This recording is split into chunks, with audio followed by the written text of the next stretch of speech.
రాకాలోకంకి స్వాగతం. ఈ కంటెంట్ మీకు నచ్చినట్టయితే లైక్ బటన్ని ప్రెస్ చేయండి, షేర్ బటన్ ద్వారా మీ బంధుమిత్రులకి పంపవచ్చు. నా పక్కనే ఉన్నటువంటి సబ్స్క్రైబ్ బటన్ని నొక్కడం ద్వారా ఇప్పటి వరకు మీరు కనుక సబ్స్క్రైబర్ కాకపోతే పూర్తి ఉచితంగా సబ్స్క్రిప్షన్ తీసుకోవచ్చు. పక్కనే ఉన్నటువంటి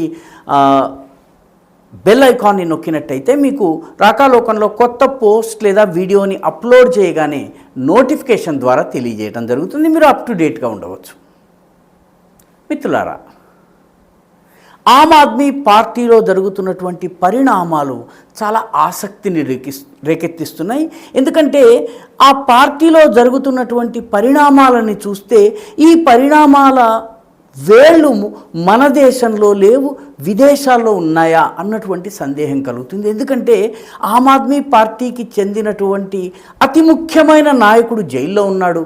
రెండవ, మూడవ, నాలుగవ ప్రధానమైన నాయకులు ఎవరైతే ఉన్నారో మనీష్ సిసోడియా కావచ్చు, సత్యేందర్ జైన్ కావచ్చును, అదేవిధంగా గోపాల్ రాయ్ కావచ్చును, వీళ్ళందరూ జైల్లో ఉన్నారు. బయట ఉన్నటువంటి నాయకుల్లో ఎవరు ముఖ్యమంత్రి కావాలన్నటువంటి విషయం మీద పోరాటం జరుగుతోంది. అరవింద్ కేజ్రీవాల్ భార్య సునీత కేజ్రీవాల్ కావాలా, లేకపోతే ఆతిషి మార్లేనా, లేకపోతే సౌరభ్ భరద్వాజ్, వీళ్ళల్లో ఎవరు కావాలి? ఈ మొత్తం కేసులో మరొక్క కీలక నాయకుడి గురించి పెద్దగా మాటలు రావటం లేదు, ఆయనకు సంబంధించిన వార్తలు కూడా రావటం లేదు. ఆ నాయకుడి పేరు రాఘవ్ చడ్డా. గతంలో ఎమ్మెల్యేగా ఉన్నారు, ప్రస్తుతం రాజ్యసభ సభ్యులుగా ఉన్నారు. పంజాబ్కి ఆయన షాడో ముఖ్యమంత్రి అని చాలామంది చెప్తూ ఉంటారు. భగవంత్ మాన్ అనే వ్యక్తి కేవలం ముందుంటారు, ఆయన్ని నడిపించే వ్యక్తి, ఆయనకు మార్గదర్శిగా, గైడ్గా, మొత్తం ఆయన నిర్ణయాలన్నింటినీ ప్రభావితం చేసేటటువంటి వ్యక్తి రాఘవ్ చడ్డా అంటారు. ఢిల్లీకి చెందినటువంటి నాయకుడిన చార్టెడ్ అకౌంటెంట్, డబ్బుల వ్యవహారాల్లో చాలా కీలకమైనటువంటి వ్యక్తి. ఈ వ్యక్తి ఈ మొత్తం కేసులో ఎక్కడా కనపడటం లేదు. ఈయన ఎక్కడున్నారు? ఈయన లండన్లో ఉన్నారు. లండన్లో ఎందుకున్నారు? బయట ప్రపంచానికి తెలుస్తున్నటువంటి విషయం ఏంటంటే కంటి సర్జరీ చేయించుకోవడం కోసము, కంటికి సంబంధించిన చికిత్స కోసం ఆయన లండన్కి వెళ్ళారు. అసలు ప్రపంచం మొత్తం మీద నుంచి కంటి చికిత్స చేయించుకునేందుకు అయితే ఢిల్లీ లేకపోతే హైదరాబాద్కు వస్తారు. హైదరాబాదులో ఉన్నటువంటి ఎల్వి ప్రసాద్ ఐ హాస్పిటల్ వంటివి అసలు ప్రపంచంలోనే నెంబర్ 1 ఆసుపత్రులుగా పేరు పొందినటువంటివి. ఇవన్నిటినీ వదిలేసేసి ఆయన లండన్కి ఎందుకు వెళ్ళారన్నది ఒక ప్రశ్న. సరే, లండన్కి కంటి చికిత్స కోసమే వెళ్ళారన్నట్టయితే రకరకాల వర్గాల నుంచి, సోషల్ మీడియాలో కొంత ఫోటోగ్రాఫిక్ ఎవిడెన్స్ తోటి, కొంతమంది ఇంటెలిజెన్స్ వర్గాల నుంచి వస్తున్నటువంటి కథనం ప్రకారము ఆయన క్వశ్చనబుల్ పర్సన్స్, అంటే కొందరు అనుమానాస్పద వ్యక్తుల్ని కలుస్తున్నారు అని చెప్పి వార్తలు వస్తున్నాయి. ఆయనతో పాటు ఆయన భార్య సినీ నటి పరిణీతి చోప్రా కూడా ఉన్నారని చెప్తారు. పరిణీతి చోప్రా కుటుంబము యాక్చువల్లీ ఈ ఆర్మ్స్ డీల్స్, అంటే భారతదేశపు సైన్యానికి ఆయుధాల కొనుగోలులో మధ్య దళారీలుగా పనిచేసే కుటుంబానికి చెందిందని చెప్తారు. భారతీయ జనతా పార్టీ ప్రభుత్వం, ముఖ్యంగా మోదీ వచ్చిన తర్వాత ఈ మధ్య దళారీల వ్యవస్థని పూర్తిగా తొలగించారు. దేశంలోనే ఆయుధాల తయారీని పెంచారు. విదేశాలతో చేసేటటువంటి ఒప్పందాలలో కూడా చాలా పారదర్శకతను తీసుకొచ్చారు. అందుకనే ఈ ఆర్మ్స్ లాబీ రఫైల్ నుంచి అన్నిటి విషయంలో వివాదం చేసే ప్రయత్నం చేస్తుందని అంటున్నారు. అటువంటి ఆర్మ్స్ లాబీతో సంబంధం ఉన్న కుటుంబము ఆ సినీ నటిది. ఆమె రాఘవ్ చడ్డాకి భార్య. కాబట్టి వీరు విదేశాల్లో ప్రస్తుతం ఉన్నది కంటి చికిత్స కోసమేనా అన్నటువంటి ప్రశ్నలు వస్తున్నాయి. ఎందుకంటే ఇటీవల ఆయన టైగర్ హనీఫ్ అనేటటువంటి వ్యక్తిని కలిశారు. ఎవరి టైగర్ హనీఫ్? టైగర్ హనీఫ్ అనేటటువంటి వ్యక్తి ఉగ్రవాదిగా పేరుంది, దావూద్ ఇబ్రహీం అనుచరుడిగా పేరుంది. ఈయన సూరత్ బాంబు పేలుళ్ళు ఏవైతే 2009-10 ప్రాంతంలో జరిగినాయో, వరుస పేలుళ్ళు జరిగినాయి సూరత్లో.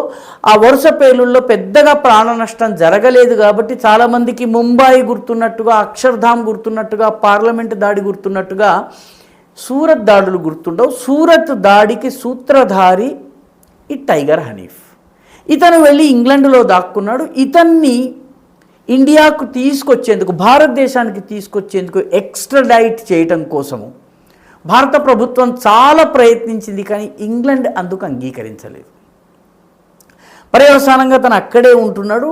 దావుద్ ఇబ్రహీం మనిషిగా పేరుంది, పాకిస్తాన్ ISIతో సంబంధాలు ఉన్నాయని చెప్తారు. ఆయనని రాఘవ్ చడ్డా ఎందుకు కలిశారు?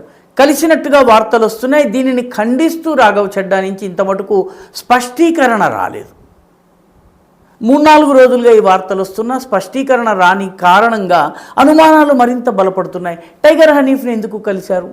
భారతదేశంలో ఏమైనా మత కల్లోలాల్ని సృష్టించాలని ప్రయత్నిస్తున్నారా, లేకపోతే భారతదేశంలో సరిగ్గా ఎన్నికల సమయానికి ఏదైనా అలజడి రేకెత్తించాలని ప్రయత్నం జరుగుతుందా, లేకపోతే అరవింద్ కేజ్రీవాల్ని జైలు నుంచి బయటకు రప్పించేందుకు, ఒత్తిడి తెచ్చేందుకు పెద్ద ఎత్తున ఉద్యమం ఏదన్నా స్టార్ట్ చేయాలని ప్లాన్ జరుగుతోందా? రకరకాల ఊహాగానాలు వస్తున్నాయి. చాలామంది ఈ అంశంపైన అధ్యయనం ఉన్నవాళ్ళు రకరకాల కథనాలు చెప్తున్నారు. ఇదే సమయంలో ఆయన అక్కడ ఒక ఎకనామిక్ ఫోరంకి సంబంధించినటువంటి సదస్సుకు వెళ్ళారు. ఈ సదస్సుని ఫేబియన్ సొసైటీ అనేటటువంటి ఒక సంస్థ స్పాన్సర్ చేసింది. ఈ ఫేబియన్ సొసైటీ అనే సంస్థతో జార్జ్ సొరోస్కి సంబంధాలు ఉన్నాయి. జార్జ్ సొరోస్ ఎవరు చెప్పనవసరం లేదు. నరేంద్ర మోదీని పదవిలో దింపడం కోసము $1 బిలియన్ నేను ఖర్చు పెట్టడానికి సిద్ధంగా ఉన్నాను అని చెప్పినటువంటి వ్యక్తి ఆయన. ఆయనకు సంబంధించిన అనేక సంస్థలు ఇప్పటికే మన దేశంలో పనిచేస్తున్నాయి. స్వచ్ఛంద సంస్థల రూపంలో కొన్ని రాజకీయ పార్టీలకు సహకరిస్తున్నాయి. జార్జ్ సొరోస్కు సంబంధించినటువంటి సంస్థల భారతదేశపు ప్రముఖుడు ఎవరైతే ఉన్నారో ఆయన రాహుల్ గాంధీ భారత్ జోడో యాత్ర చేస్తున్నప్పుడు బెంగళూరు ప్రాంతంలో, కర్ణాటక ప్రాంతంలో ఆయన వెంట నడిచారని చెప్పి కూడాను పత్రికల్లో ఫోటోలు వచ్చినాయి, వార్తలు కథనాలు వచ్చినాయి. కాబట్టి ఓవరాల్గా ఈ జార్జ్ సొరోస్తో సంబంధం ఉన్నటువంటి సంస్థ స్పాన్సర్ చేసిన సదస్సులో ఆయన ఎందుకు పాల్గొన్నారు? అంటే ఏదన్నా జరగడానికి, ఎన్నికల సమయంలో ఏదన్నా చేయటానికి ఏదైనా ప్రణాళిక రచించటం జరుగుతోందా? లేదా జార్జ్ సొరోస్కి కానీ అమెరికా ఏజెన్సీలకు కానీ అరవింద్ కేజ్రీవాల్ వల్ల ఇక లాభం లేదు అన్నటువంటి భావన కలిగిందా? ఎందుకంటే సరిగ్గా అరవింద్ కేజ్రీవాల్ అరెస్ట్ అయిన తరువాత అటు జర్మనీ ఇటు అమెరికాకు సంబంధించిన రాయబార కార్యాలయం, ఆ 2 దేశాల నుంచి అరవింద్ కేజ్రీవాల్ గురించి నోటి మాటగా స్టేట్మెంట్లు వచ్చినాయి. గట్టిగా ఏం మాట్లాడలేదు, కేవలం నోటి మాట స్టేట్మెంట్లు వచ్చినాయి. దాన్ని కూడా భారతదేశం చాలా గట్టిగా ఖండించింది. మా అంతర్గత వ్యవహారాల్లో వేలు పెట్టేటటువంటి అధికారం మీకు లేదని చెప్పింది. అయితే వీళ్ళు లిప్ సర్వీస్, పెదవుల కొస నుంచి అయితే అరవింద్ కేజ్రీవాల్ గురించి మాట్లాడారు. అయితే వాళ్ళు హేమంత్ సోరెన్ అరెస్ట్ అయినప్పుడు, జయలలిత అరెస్ట్ అయినప్పుడు, లాలు అరెస్ట్ అయినప్పుడు కూడా వాళ్ళు మాట్లాడలేదు. అలాంటిది ఇప్పుడు మాట్లాడుతున్నారంటే ఏదో డీలింగ్ ఉందా అన్నటువంటి సందేహం కలుగుతోంది. ఏదేమైనప్పటికీ వాళ్ళు చేస్తున్నది లిప్ సర్వీస్ మాత్రమే, పెదవుల కొస నుంచి మాత్రమే మాట్లాడుతున్నారు. అదే సమయంలో అమెరికన్ ఏజెన్సీస్తో సంబంధం ఉన్నట్టుగా భావిస్తున్నటువంటి గురుపత్వంత్ సింగ్ పన్ను, నేను ఆమ్ ఆద్మీ పార్టీకి 134 కోట్లు ఇచ్చాను దేవిందర్ పాల్ సింగ్ భుల్లర్ అనే ఉగ్రవాది విడుదల కోసము, వాళ్ళు ఇంత మటుకు విడుదల చేయలేదు అని స్టేట్మెంట్ రావడం. ఈ 2 గనక చూసినట్టయితే, ఒకటి పెదవుల కొస నుంచి అరవింద్ కేజ్రీవాల్ గురించి అమెరికా జర్మనీలో మాట్లాడటము, దాని తరువాత గురుపత్వంత్ సింగ్ పన్ను చేసినటువంటి స్టేట్మెంట్ 134 కోట్ల రూపాయలు ఆమ్ ఆద్మీ పార్టీకి ఇచ్చిన విషయం బయటపెట్టడం, ఇవన్నీ అరవింద్ కేజ్రీవాల్ నెమ్మదిగా అరెస్ట్ అయిన తర్వాత ఆయనతో లాభం లేదని ఆయనని చాపతో ఏ రకంగానైతే చెత్తబుట్టలోకి తోసేస్తారో అలాగా అరవింద్ కేజ్రీవాల్ని తోసేసి కొత్త నాయకుడిని ఎవరినైనా ముందుకు తీసుకొచ్చే ప్రయత్నం జరుగుతోందా? ఆ కొత్త నాయకుడు రాఘవ్ చడ్డాయేనా? ఎందుకంటే ఈ మొత్తం గొడవలకి దూరంగా ఆయన ఉన్నాడు. ఆయన అక్కడ ISIకి చెందినటువంటి వ్యక్తుల్ని, అమెరికన్ జార్జ్ సొరోస్కి చెందిన వ్యక్తుల్ని కలుస్తున్నట్టుగా వార్తలు వస్తున్న నేపథ్యంలో ఇండియాకి తిరిగి వచ్చిన తరువాత రాఘవ్ చడ్డా ఆమ్ ఆద్మీ పార్టీకి నాయకత్వం వహిస్తారా, లేకపోతే ఈయనను అమెరికా బ్యాక్ చేయబోతోందా, జార్జ్ సొరోస్ బ్యాక్ చేయబోతున్నారా అన్నటువంటి సందేహాలు కూడా వెలువడుతున్నాయి. ఏది ఏమైనప్పటికీ ఆమ్ ఆద్మీ పార్టీ దాని రాజకీయాలు, దాని యాక్టివిటీస్ అనుమానాల్ని రేకెత్తిస్తున్నాయని చెప్పి విశ్లేషకులు అంటున్నారు. ఎందుకంటే ఈ పార్టీ పనిచేసే తీరు ఏదైతే ఉందో, పార్టీలో ఒక పొర మీద మరొక పొర ఉన్నట్టుగా, ఒక పొర చేస్తున్నది రెండవ పొరకి తెలియకుండా, రెండవ పొర చేస్తున్నది మూడవ పొరకి తెలియకుండా జరుగుతున్నట్టుగా కార్యకలాపాలు జరగడము, పార్టీకి సంబంధించిన ఆర్థిక దన్నంతా కూడా అరవింద్ కేజ్రీవాల్ చేతితో ఉన్న కారణంగా, ఆయన లోపల ఉన్న కారణంగా అదనపు నిధుల కోసం ఏదన్నా ప్రయత్నం జరుగుతుంది. ఇటువంటి అనేక సందేహాలు ఆమ్ ఆద్మీ పార్టీ గురించి వ్యక్తమవుతున్నాయి. వీటి గురించి పార్టీ స్పష్టీకరణ ఇప్పటి వరకు ఇవ్వడం లేదు. పార్టీకి చెందినటువంటి నాయకులు కూడా మాట్లాడటం లేదు. వాళ్ళందరూ జైలు నుంచి పరిపాలిస్తాడు అని ఒకే పాట పాడుతున్నారు తప్ప ఈ వస్తున్నటువంటి ఆరోపణలకు జవాబిచ్చేటటువంటి ప్రయత్నం చేయటం లేదు.